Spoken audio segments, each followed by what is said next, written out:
First and foremost, here is the dual task cost equation.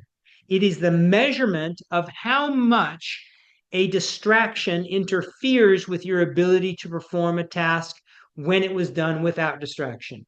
Here's how you do it as a single task. Here's how you do it measurably as a dual task. And here's the difference between your performances in each. It's very simply that. So dual task cost, if you were to look at the most classic example of a timed up and go, it could include for me to stand up, walk 3 meters, turn around, come back, sit down. That takes me 12 seconds.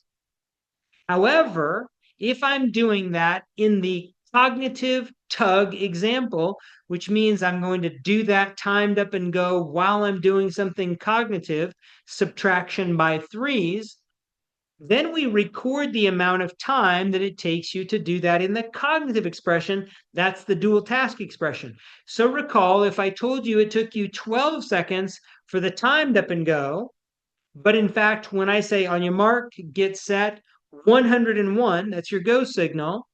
Now you have to subtract 3 from that as you're walking, 98, 95, 92, 89, and so on. But it took you 16 seconds. Now we have the number 16 is the dual. Subtract away the number 12, the single. That leaves us with 4. Now on bottom, we have the number 12 because that's your single task. That's basically 4 divided by 12, which we know is 0.33.